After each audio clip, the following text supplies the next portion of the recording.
लाभ किसानों को मिल रहा है।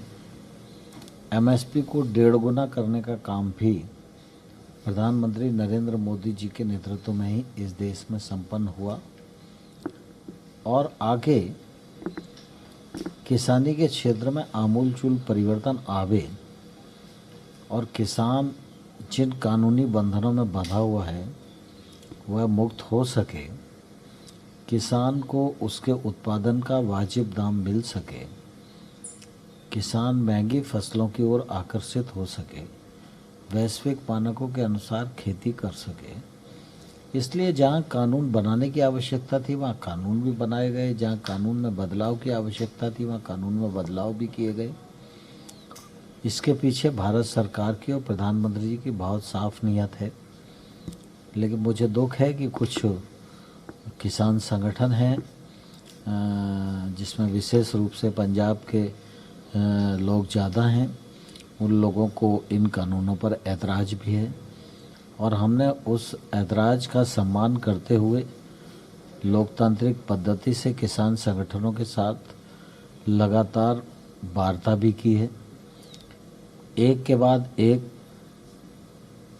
प्रस्ताव भी दिए हैं, लेकिन जब 11 दौर की बातचीत में प्रावधान अनुसार चर्चा नहीं हो पाने के कारण जब रास्ता नहीं निकला तो मैंने सरकार की ओर से किसान यूनियन को कहा कि हम 1.5 साल के लिए कानून के क्रियान्वयन को स्थगित कर देते हैं।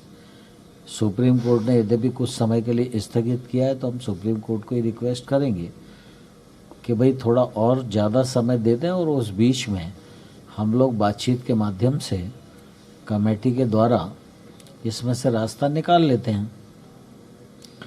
तो ये 11वें दौर की बातचीत में हम लोगों ने उनको प्रस्ताव दिया था और हमने कहा कि आप जब विचार कर लें और निर्णय की स्थिति में आवें तो निश्चित रूप से आप हमें बताएं, तो हम लोग दोबारा से असेंबल होंगे और चर्चा को आगे बढ़ाएंगे।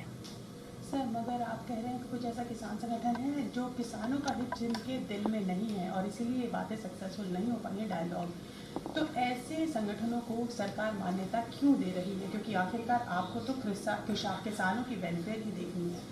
स्वाभाविक रूप से ये बात सही है कि किसान संगठनों से बातचीत होती है, बातचीत पर कई बिंदुओं पर सहमति भी बनती है, लेकिन फिर समय के बाद वो चीज़ ख़त्म हो जाती है।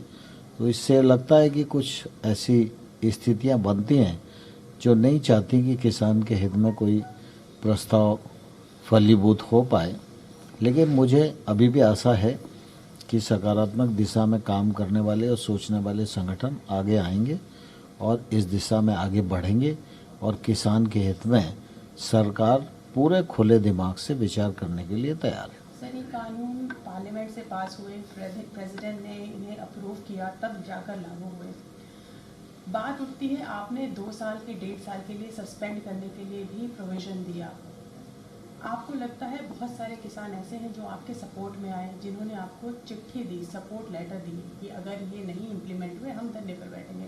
कहीं ना कहीं आपको उनका ख्याल नहीं आया कि उनका अहित हो सकता है अगर आप सस्पेंशन में रखेंगे 2 साल, या उन लोगों की जो वोटर्स हैं, बीजेपी के जो वोटर्स हैं जिन्होंने 300 से अधिक सीट देकर सरकार चुनी है, आपको लगता है सस्पेंड करना कानून बहुत ठीक बात थी?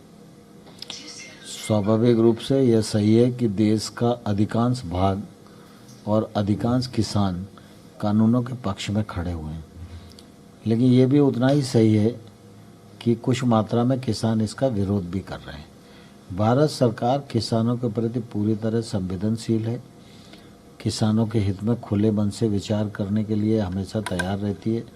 प्रधानमंत्री नरेंद्र मोदी जी 2022 तक सब किसानों की आमदनी दोगुनी करने के लिए कार्यक्रम चला रहे हैं।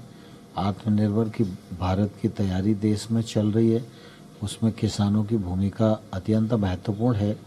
इसलिए सरकार ये सोचती है कि किसी भी एक किसान के मन में किसी भी प्रकार का कोई भ्रम है तो वो भ्रम निकल जाए और ठीक रास्ते पर सारे लोग मिलकर खेती को आगे बढ़ाने की दृष्टि से काम करें। इस नियत से सरकार ने यह सोचा कि यदि किसी क्लॉज पर किसान को आपत्ति है और वो आपत्ति उनकी वाजिब है और कहीं हमसे कोई चूक हो गई है तो निश्चित रूप से चर्चा के माध्यम से कोई अच्छी चीज़ है उसको स्वीकार करने में कभी पीछे हटना नहीं चाहिए।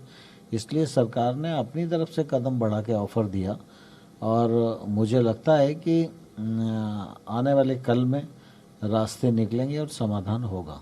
तो सरकार विजन बनाकर चलती है अगले 5 साल का, 10 साल का, 15 साल का।